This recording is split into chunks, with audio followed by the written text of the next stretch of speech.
Hey, how's it going? My name is Nigeria Chambers of Big O Belt Media, and we're here at New York Comic Con 2023 to talk all things Season 4 for All Mankind, returning back to Apple TV Plus November 10th. The three of you, how you doing today? Good. Doing great. It's with the strike, this presents unique opportunities to talk to the folks, the BLT folks, the folks that's getting it done, BTL, the folks that's getting it done behind the scenes. So many questions, and I absolutely want to start with you, Seth. I've been saying since I've been covering this since season 1 that this show is like the Houdini of space shows. The budget, I'm not aware of, but every single season, it just keeps getting more granular, bigger, better. And I keep saying, please just put one episode on IMAX. Just give it to us, the fans. We deserve that. Checking out some of this season already, we're already seeing some spectacular things. I would like for you to share, what were some things you really wanted to implement this season to take things to the next level? Well, glad to be here, Niger. And let me start by saying this show is a very special show. It's a unique blend of science and science fiction. Yeah. It really is science-based. Everything that we start out doing is filled with detail. And if you blew it up on an IMAX, you would see that everything down to the call numbers would be actually authenticated and understood. So hopefully everybody out there is going to look at this and they're going to be blown away by how cool it looks and be confident that it's not fakey. It really is science-based science fiction. Yeah. So given that, with a lot of consultation from a lot of help, a lot of research, very deep research in our department. Yeah. And in her department too. Yeah, we went. Really deep. Yeah. We built convincing habitats on Mars that were both pre-made pieces that had been flown up, as well as pieces that we fabricated as if we fabricated them on Mars using existing materials. Yeah. It's a self-sufficient, really completely self-contained and worked out habitat with fusion generators, 2 sets of solar panels, algae ponds. Everything is figured out. Yeah. And he looked at this many times and told me, like, oh, you need more pipes, or where's the controllers for such and such? We have loading docks for our supplies and for our rovers. We really designed a lot of cool detail for this show, and I really encourage the audience to look at it in detail and really closely to see it. Yeah. Yes. Talking about detail, that spacesuit has a lot of detail. Yeah. One of the things that I was interested in, it's not sort of a major design, but it's a sort of small element of design, is the way companies provide different parts to a spacesuit. Yeah. Right? And those parts are then have some sort of branding and then some sort of serial number. Okay. And so I was cognizant of that, and I put a lot of that into the suit. You'll see it at the front. You'll see it on the back of the helmet. Yeah. It's actually all over. So that's a little, keep your eyes open. And that's entirely how I watched this show. It has so much rewatchability. I believe season 3, I watched it through maybe 4 or 5 times. First time I'm getting it done so I could watch the review. Second time, like, I just want to just cut it off and just watch the visuals. Just mute. I just want to be fascinated by what I'm seeing.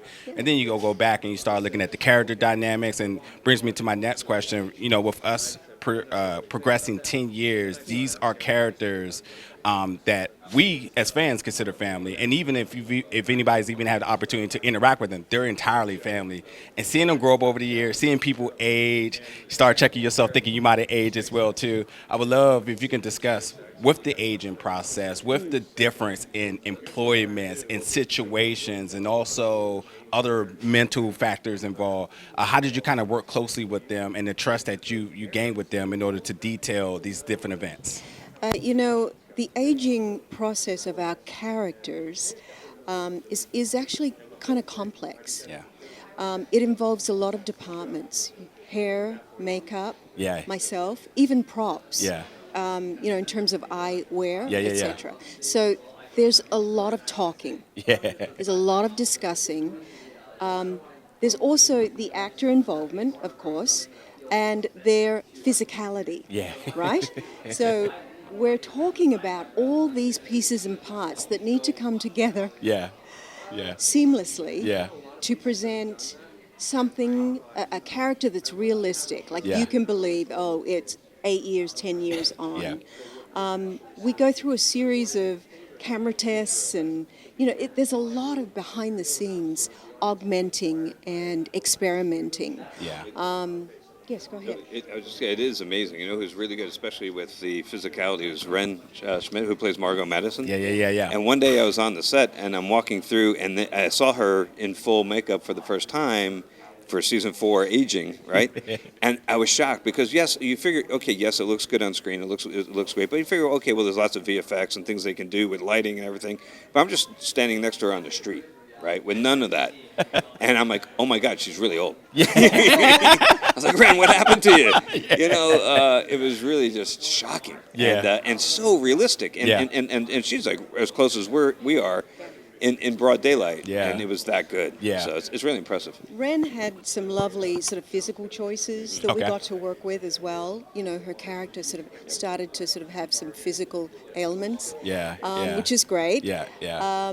But it's very nuanced, in terms of costuming. Yeah. We're looking at the character, their progression over the series, what is believable in terms of their progression, Yeah. what are their interests, but mostly what is the most comfortable. When people get older, Yeah. right? Yeah. They're shooting for comfort, but they're also shooting for the things that they really enjoy wearing. Yeah. So it was a process, and I'm really thankful to be a part of that process. Yeah. You don't normally get to do that. Yeah. I'm going to add one last thing. Sure, to let's that get too, it. which is that as time has passed, Yep.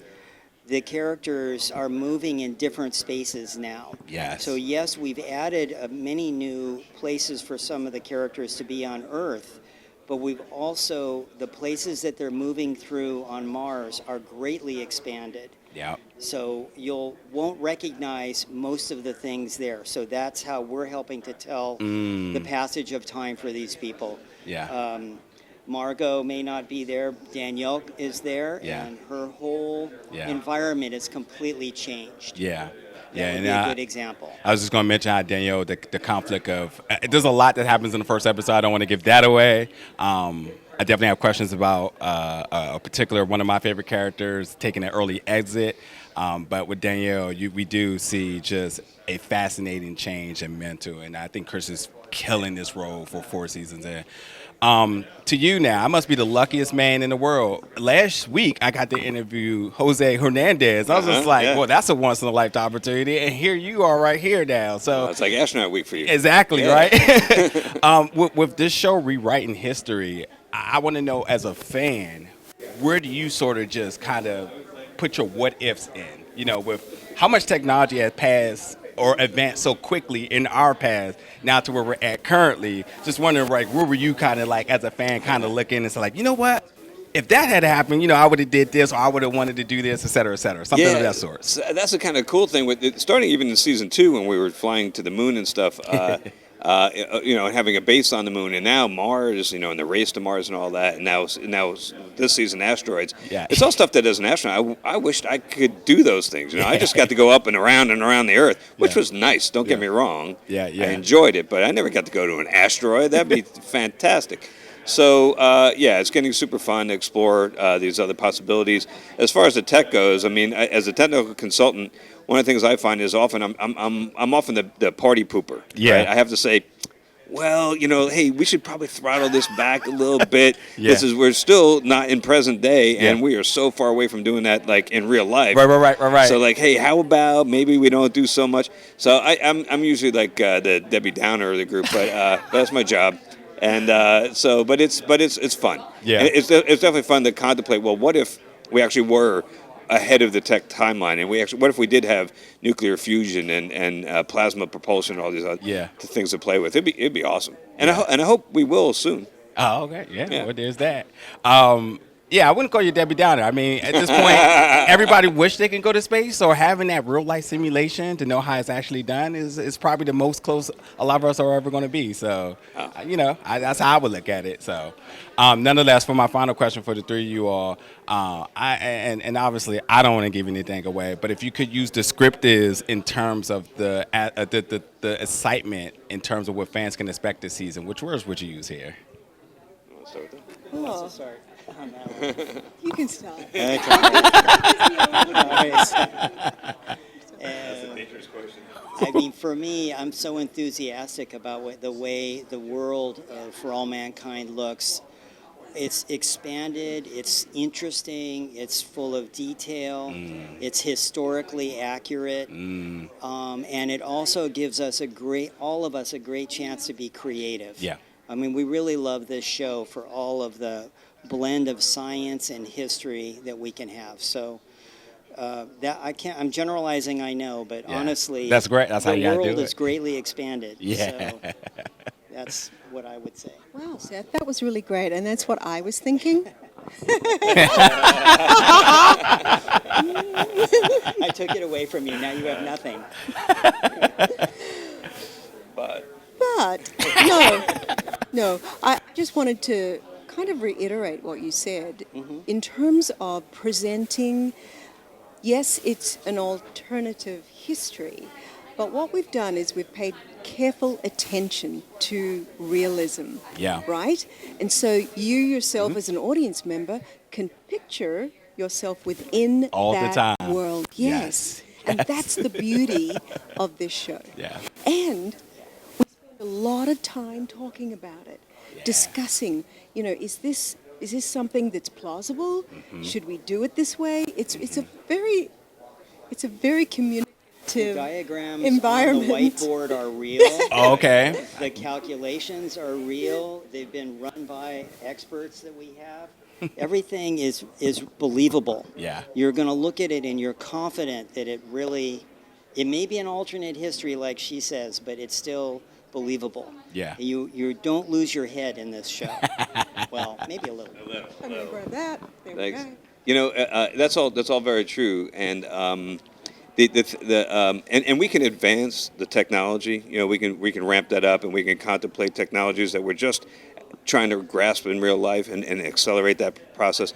We can accelerate to some extent social advancement, and we do that, and we look at and I love how all science fiction works best, I think, as allegory. And so it's wonderful to see, well, what would happen if this happened, if that happened. But one thing that we can't change, it's still fundamentally a story about humans. And it's still, human nature is still human nature. Yeah. And one thing is we are still very tribal, right? Yeah. And we see that in our society today. And season 4 really explores like how those tribes persist. Not only between different nationalities and backgrounds, but also between, now we have tribes on Mars and tribes on Earth, and tribes inevitably come into conflict, and that's where I think where it gets really interesting. That is amazing. That's amazing. Well, thank you three for your time today. I hope you have an amazing New York Comic Con. And once again, folks, you can check out season 4 for All Mankind returning back to Apple TV Plus November 10th. Thank you so much today. Thank you. Absolutely. Thank you.